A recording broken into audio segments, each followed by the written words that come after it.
ओम शांति। 14 मई 2022 के महावाक्य हैं, मीठे बच्चे, शरीर निर्वाह अर्थ कर्म भले करो, लेकिन कम से कम 8 घंटा बाप को याद कर सारे विश्व को शांति का दान दो। आप समान बनाने की सेवा करो। प्रश्न: सूर्यवंशी घराने में ऊंच पद पाने का पुरुषार्थ क्या है? उत्तर: सूर्यवंशी घराने में ऊंच पद पाना है तो बाप को याद करो और दूसरों को कराओ। जितना जितना स्वदर्शन चक्रधारी बनेंगे और बनाएंगे, उतना ऊंच पद पाएंगे। दूसरा पॉइंट, पुरुषार्थ कर पास विद ऑनर बनो। ऐसा कोई कर्म ना हो जो सजा खानी पड़े। सजा खाने वालों का पद भ्रष्ट हो जाता है। गीत: इस पाप की दुनिया से दूर ले चलो। ओम शांति। यह है बच्चों की प्रार्थना। किन बच्चों की? जिन्होंने अब तक नहीं जाना है। तुम बच्चे जान गए हो कि इस पाप की दुनिया से बाबा हमको पुण्य की दुनिया में ले जा रहे हैं। वहाँ सदैव आराम ही आराम है, दुख का नाम नहीं। अब अपनी दिल से प्रश्न पूछा जाता है कि हम उस सुख धाम से फिर इस दुख धाम में कैसे आ गए। यह तो सभी जानते हैं कि भारत प्राचीन देश है। भारत ही सुख धाम था। एक ही भगवान भगवती का राज्य था। गॉड कृष्णा, गॉडेज राधे अथवा गॉड नारायण, गॉडेज लक्ष्मी राज्य करते थे। सभी जानते हैं। अब फिर भारतवासी ही अपने को पतित भ्रष्टाचारी क्यों कहते हैं? जानते भी हैं भारत सोने की चिड़िया था। पारसनाथ, पारसनाथिनी का राज्य था। फिर इस भ्रष्टाचारी अवस्था को कैसे पाया?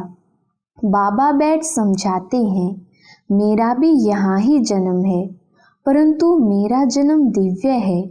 तुम जानते हो हम शिव वंशी हैं और प्रजापिता ब्रह्मा कुमार कुमारियां हैं।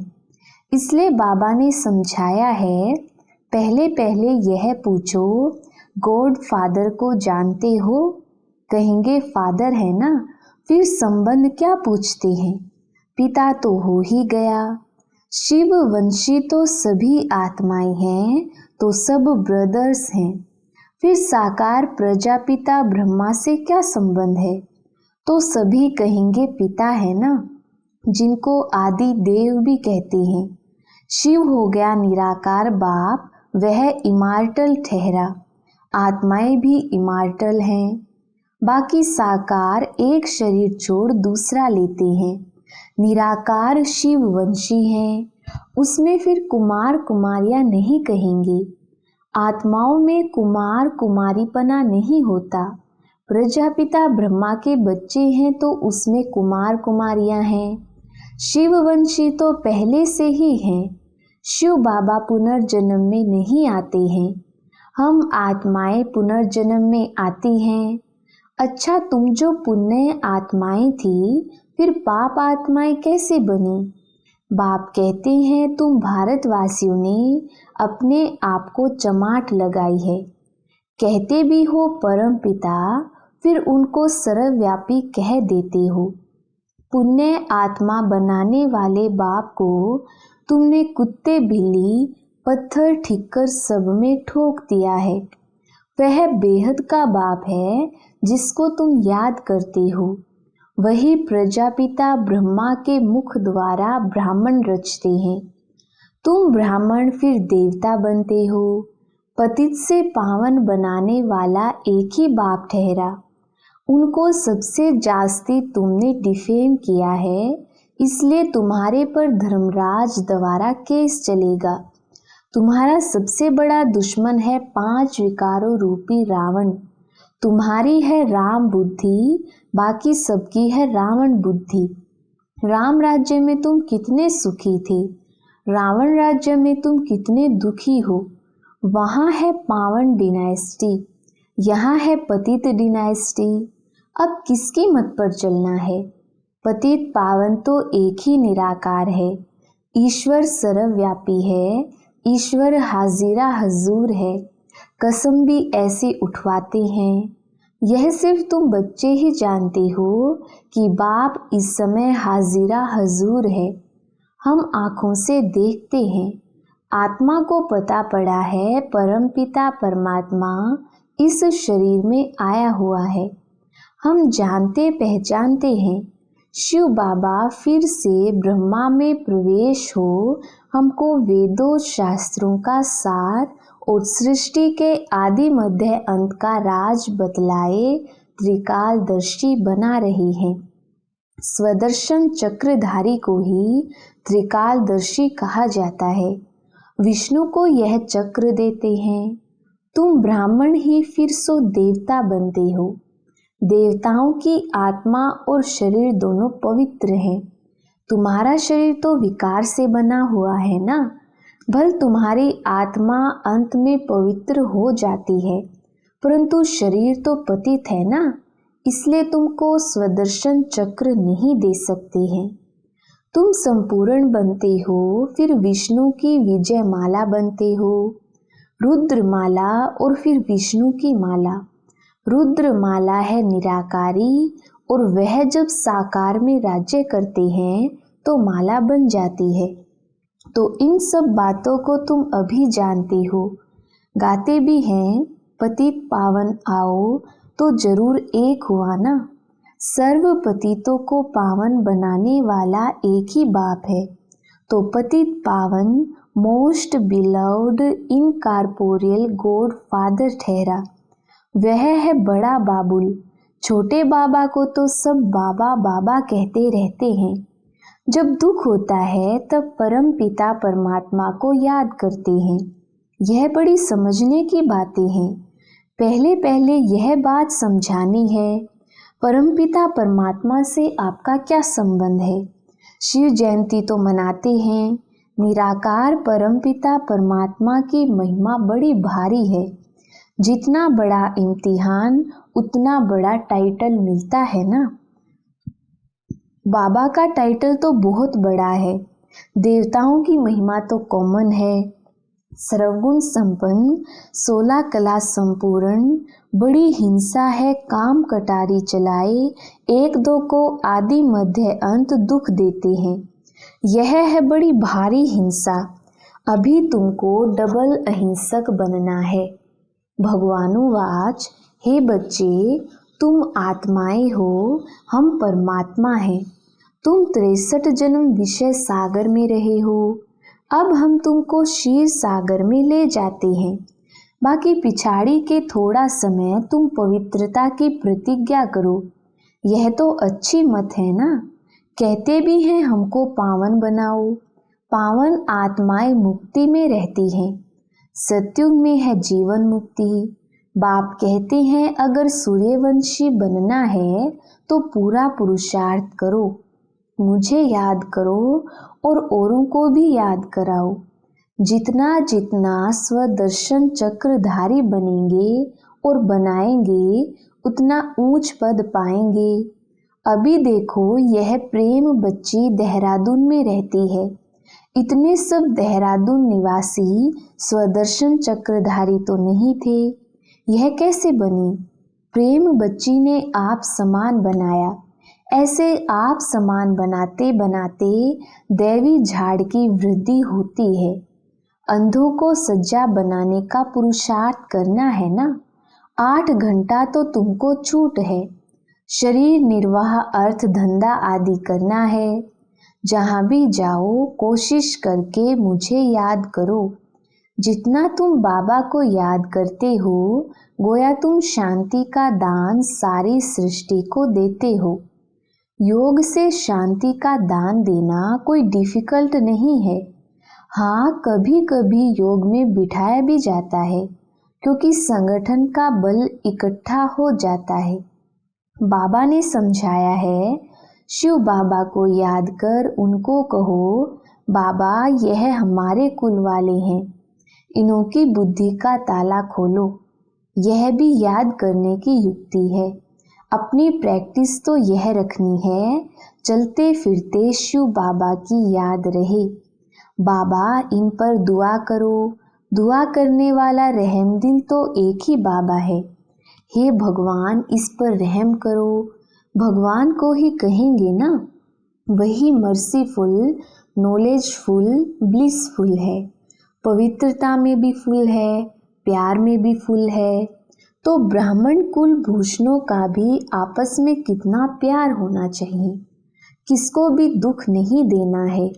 वहाँ जानवर आदि भी किसको दुख नहीं देते हैं।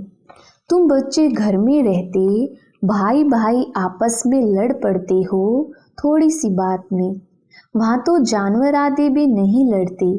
तुमको भी सीखना है, नहीं सीखेंगे तो बाप कहते हैं तुम बहुत सजाए खाएंगे, पद भ्रष्ट हो जाएगा।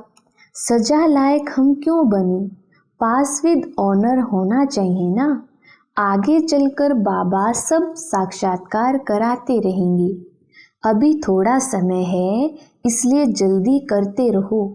बीमारी में भी सबको कहते हैं ना, राम राम कहो, अंदर से भी कहते हैं, पिछाड़ी में भी कोई कोई बहुत तीखे जाते हैं, मेहनत कर आगे बढ़ जाते हैं। तुम बहुत वंडर्स देखते रहेंगे। नाटक के पिछाड़ी में वंडरफुल पार्ट होता है ना, पिछाड़ी में ही वाह वाह होती है। उसी समय तो बहुत खुशी में रहेंगे। जिनमें ज्ञान नहीं है वह तो वहाँ ही बेहोश हो जाएंगे। ऑपरेशन आदि के समय डॉक्टर लोग कमजोर को खड़ा नहीं करते हैं। पार्टीशन में क्या हुआ सभी ने देखा ना। यह तो बहुत दर्दनाक समय है। इसको खूने नाहे खेल कहा जाता है। इनको देखने के लिए बहुत हिम्मत चाहिए। तुम्हारी है 84 जन्मों की कहानी। हम सो देवी देवता राज्य करते थे, फिर माया के वश हो वाम मार्ग में गए, फिर अब देवता बनते हैं। यह सिमरन करते रहो तो भी बेड़ा पार है। यही स्वदर्शन चक्र है ना। अच्छा, मीठे मीठे सिकिलधे बच्चों प्रति माता पिता बाप दादा का याद प्यार गुड मॉर्निंग। रूहानी बाप की रूहानी बच्चों को नमस्ते। हम रूहानी बच्चों की रूहानी बाप दादा को याद प्यार गुड मॉर्निंग और नमस्ते जी। धारणा के लिए मुख्य सार। पहला पॉइंट, बाप समान सर्व गुणों में फुल बनना है। आपस में बहुत प्यार से रहना है। कभी किसी को भी दुख नहीं देना है। दूसरा पॉइंट, चलते फिरते बाप को याद करने का अभ्यास करना है। याद में रह सारे विश्व को शांति का दान देना है। वरदान, ज्ञान के राजों को समझ सदा अचल रहने वाले निश्चय बुद्धि विघ्न विनाशक भव। विस्तार, विघ्न विनाशक स्थिति में स्थित रहने से कितना भी बड़ा विघ्न खेल अनुभव होगा। खेल समझने के कारण विघ्नों से कभी घबराएंगे नहीं, लेकिन खुशी खुशी से विजयी बनेंगे और डबल लाइट रहेंगे। ड्रामा के ज्ञान की स्मृति से हर विघ्न नथिंग न्यू लगता है। नई बात नहीं लगेगी, बहुत पुरानी बात है। अनेक बार विजयी बने हैं। ऐसे निश्चय बुद्धि ज्ञान के राज को समझने वाले बच्चों का ही यादगार अचल घर है। स्लोगन, दृढ़ता की शक्ति साथ हो तो सफलता गले का हार बन जाएगी। मातेश्वरी जी के अनमोल महावाक्य। मम्मा ने कहा, हम जो भी अच्छे व बुरे कर्म करते हैं उनका फल अवश्य मिलता है। जैसे कोई दान पुण्य करते हैं, यज्ञ हवन करते हैं, पूजा पाठ करते हैं, तो वह समझते हैं कि हमने ईश्वर के अर्थ जो भी दान किया वो परमात्मा के दरबार में दाखिल हो जाता है। जब हम मरेंगे तो वो फल अवश्य मिलेगा और हमारी मुक्ति हो जाएगी। परंतु यह तो हम जान चुके हैं कि इस करने से कोई सदाकाल के लिए फायदा नहीं होता। यह तो जैसे कर्म हम करेंगे उससे अल्पकाल क्षण भंगुर सुख की प्राप्ति अवश्य होती है, मगर जब तक यह प्रैक्टिकल जीवन सदा सुखी नहीं बनी है तब तक उसका रिटर्न नहीं मिल सकता। भल हम किससे भी पूछेंगे यह जो भी तुम करते आए हो वह करने से तुम्हें पूरा लाभ मिला है, तो उनके पास इसका कोई जवाब नहीं होता। अब परमात्मा के पास दाखिल हुआ या नहीं हुआ वो हमें क्या मालूम।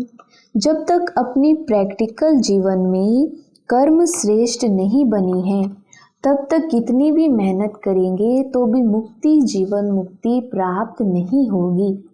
अच्छा दान पुण्य किया लेकिन उस करने से कोई विकर्म तो भस्म नहीं हुए, फिर मुक्ति जीवन मुक्ति कैसे प्राप्त होगी।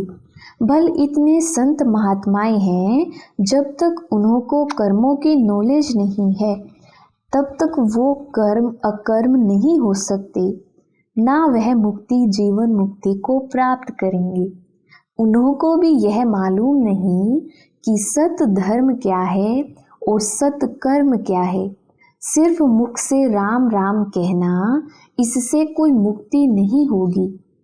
बाकी ऐसे समझ बैठना कि मरने के बाद हमारी मुक्ति होगी, उन्हों को यह पता ही नहीं कि मरने के बाद क्या फायदा मिलेगा, कुछ भी नहीं।